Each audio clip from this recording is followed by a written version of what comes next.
here to celebrate their Italian magic of 35 years ago, joining Mick, Niall, Ray and Andy. It is Paddy Bonner, Kevin Sheedy, Chris Morris, Steve Staunton, Kevin Warren, Ronnie Whelan, Chris Hyton, Tony Slavin, Frank Stapleton and David Kelly.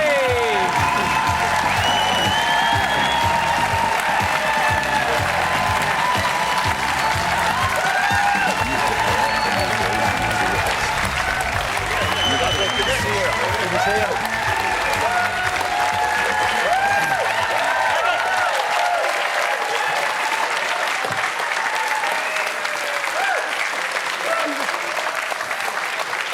Paddy. Oh, yeah.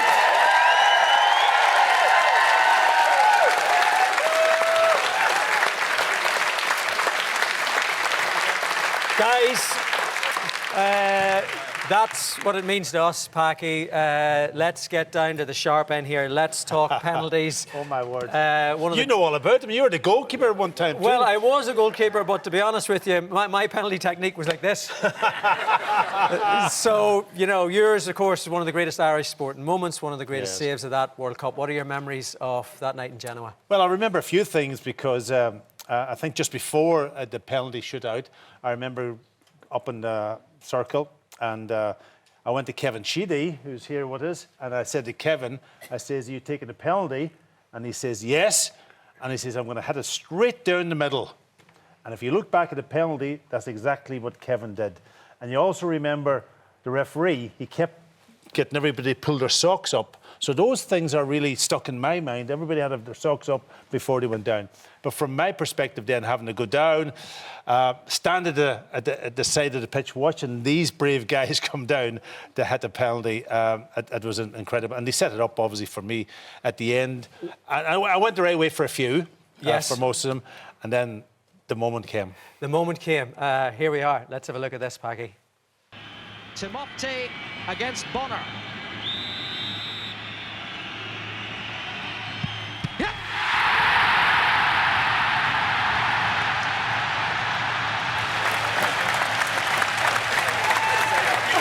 Absolutely. I agree. They're all saying they did all save it. Yeah. It was the easiest penalty save ever, guys. Perfect height, no pace on the ball. And you didn't, you know, on penalty shootouts, you don't have to catch it, you don't have to knock it away for a corner, you just got to keep it out of the net. And that was easy. Ray, you also scored. You also scored a penalty. Can you tell us how many penalties you'd actually taken before that moment? None. Zero. And when people say that you've got to practice penalties, it just shows you that's not quite true. I had an OK game, but we were really struggling to get 5 penalty takers. We were actually in the circle. Jack came over, and I think his words were, when we were having a talk about it earlier, I thought his words were, you got yourself into this mess, now get yourselves out of it, and walked away. So we couldn't find 5 penalty takers, so the two that put their hands up was Kevin and Andy. Kevin had taken for Everton, Andy at Southampton and Norwich. I'd never taken one before, but I thought, why not? I'll put my hand up. And then we were struggling for the other two, and eventually we cajoled Tony Cascarino into taking one, and then David O'Leary put his hands up. And I remember Jack sitting on the bench thinking, well, that's the end of that then. Because that line-up doesn't look particularly good, but it's just amazing what happens. What's your memories of that, Kevin and Andy? I knew as soon as the final whistle had gone from extra time, I'd taken penalties, you know, throughout my career, so I was confident I could score. I didn't want to leave my penalty to the last, because sometimes it happens and then you don't get that far to take a penalty. The whistle went, and it was about 20 minutes before you actually get to take the kick, so you've got to get in the zone, you've got to get your mindset right. And as Paddy said, I've taken penalties. Hit it as clean as you can, don't change your mind, and pick your spot. And I picked the spot right down the middle, high up, to miss the goalkeeper's legs, and a bit of pressure, but through experience you learn to deal with it, and it was a great relief to see it hit the back of the net. You know, what was funny, Paddy, about it was, if you think nowadays, all these, the psychology involved in football now about preparing you for a penalty shootout. So, as Ray just said, we've kind of sort of come up with it ourselves.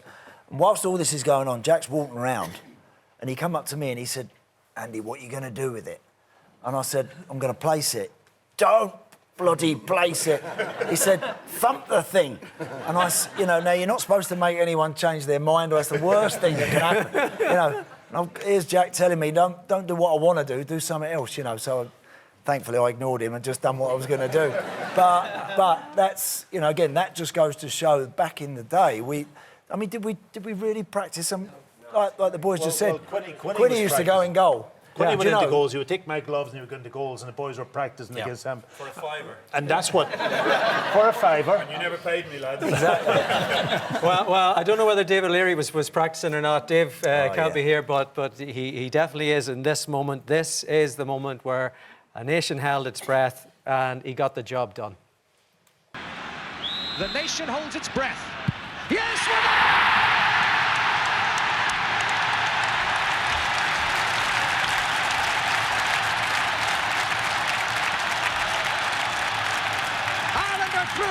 To the quarterfinals of the World Cup, and a meeting with Italy or Uruguay in Rome on Saturday night. Jump up on top of me because he was too small. He was trying to jump up and he was going like this when the huddle came. Chris Sheaton, by the time you got to that 90 World Cup, you would have been a veteran of this squad. Yeah, old, you mean? Well, I mean, we were sort of edging that. We were edging that way. What was so special about this group? I was asked this question this morning, and I think about the spirit in the group. It's always been there. From the time I made my debut, Johnny Giles was the manager, and I walked into a group of players, most playing in England, some born in Ireland, some qualifying through parentage and so, but that spirit was instant. It might have had something to do with the nights out afterwards as well, looking forward to joining the group. But that spirit was always there. And, of course, what developed over a time was a way of winning. And I think when you align the two, spirit, really good players, and a winning mentality, then you've got most things that you want in a football team. Kevin Moran, up the back there. Kevin, I mean, you played for the Dubs, you played for Man United. What was different about these boys?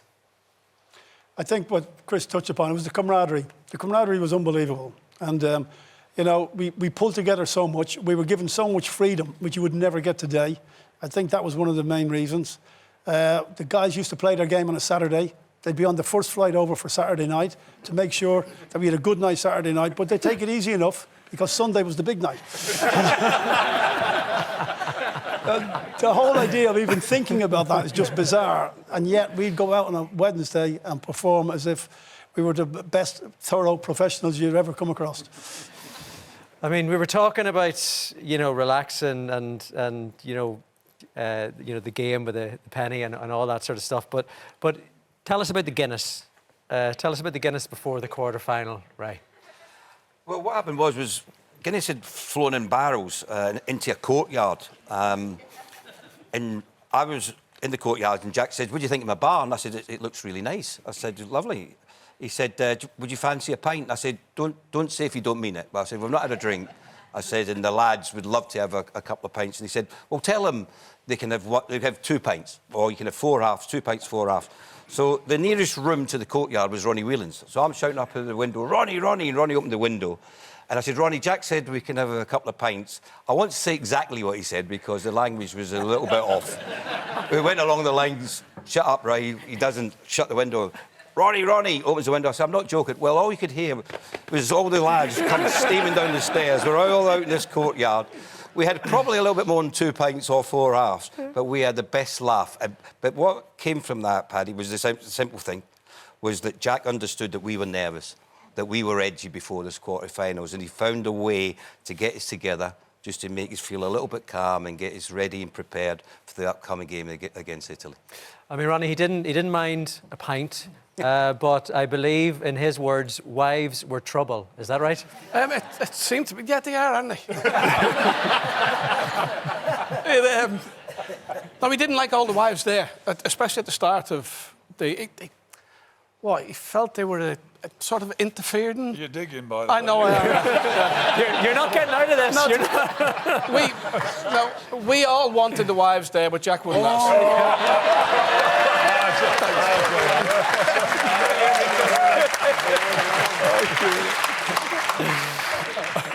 Steve, I mean, you know, you only player to feature in all 13 World Cup games for Ireland. What was that like? Was 90 was that the highlight for you? It was one of them, but after experience 88 with the squad and not getting picked to go, I went up to Dundalk with my brothers and watched the game up there, or games, and experienced what the country was going through in 88. So when 90 came round, and I was telling the lads, you don't believe what's going on in the country or what's not going on, because it came to a standstill, 88, and 90, I can only imagine, was worse.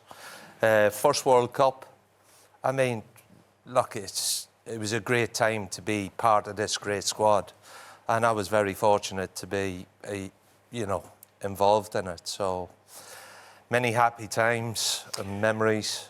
Well, speaking of many happy times and many memories, Kevin, obviously we don't want to dwell on this too much, but you scored against England in that World Cup. Can you talk us through that? Look at this. Look at that pick there. The poise, the balance, the man, the myth, the legend. Look at that. Talk us through scoring that goal.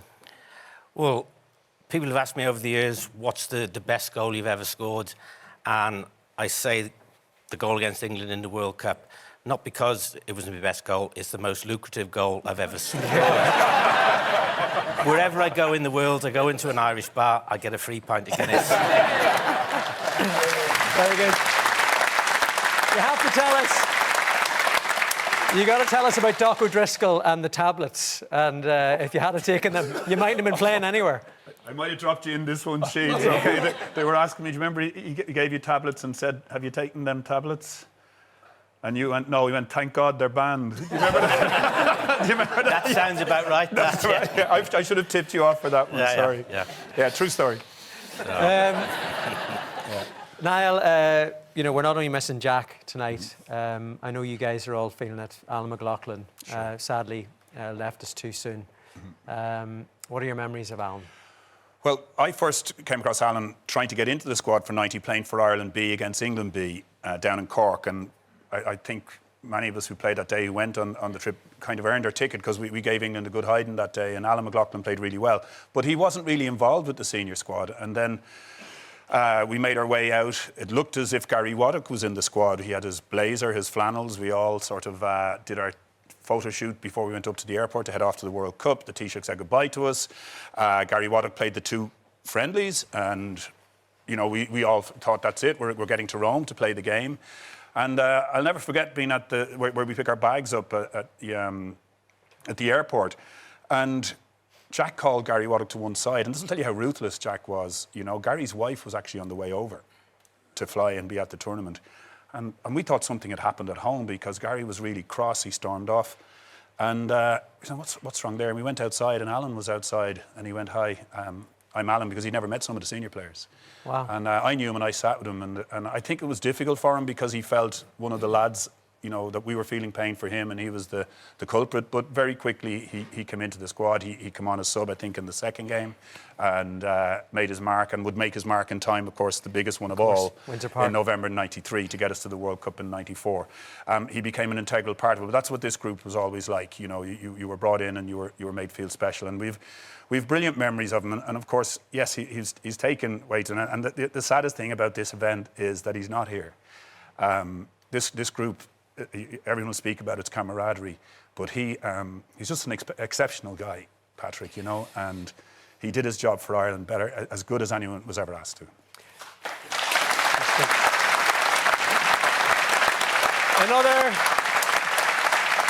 Another exceptional man who is here tonight is the Italia 90 kit man, 101 years young, Charlie O'Leary.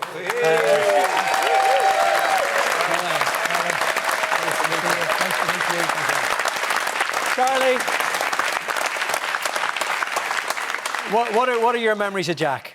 Wonderful, wonderful memories. A marvellous man altogether. The thing that we hate talking about, he hated giving out or paying out money. For instance, the famous story about him is, do you know the English coin? I think it's a 50p coin or so. He let one fall one day, and on the way down, it beat him, hit him on the back of the neck.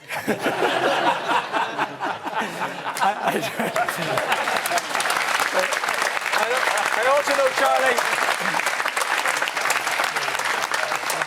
I also know that you helped these guys out whenever they were maybe locked up in hotels and they maybe wanted to escape. Had you anything to do with that? And well, that's not nice, because they were all every one of them reminded themselves going out. They were married men. The memories often faded after that. But anyway.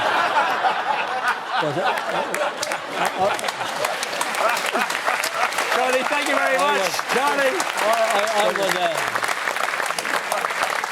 I would always make sure when we arrived at a new hotel, when we were playing away, that I found out where the alarm was, and I knock it off till about 2 in the morning, and then about 2 in the morning I got up and put it back on again. When the boys were back in? Well, they were well back in by that time. Lovely. Charlie, thank you so much. Mick, we know it all ended when Toto Schillaci scored that goal in the quarter-final. What was it like being in that stadium? The dream had ended, but the fans didn't want to believe it, did they? No, and rightfully so. I mean, we'd played ever so well against them, and we got to the quarter-final. I mean, coming out of the dressing room, going into the tunnel, I mean, it was an amazing feeling, thinking about you're in the quarter-final of a World Cup. And then, God bless him as well, Toto Schillaci. I mean, I didn't say that at the time, of course. I think I was cursing him a little bit. We'd had a bit of a run-in. I gave him a black eye and he scored the winner. I think he won out on that, to be fair. We got a little clip here of Jack. This is Jack after that game. Like, that's how many fans were still in the stadium. Nobody wanted to go home. It was such an amazing summer that you guys gave us. And can I just say tonight, it has put flesh in my bones to see you all here and to be reminiscing about an amazing summer of sport. Thank you so much to everybody.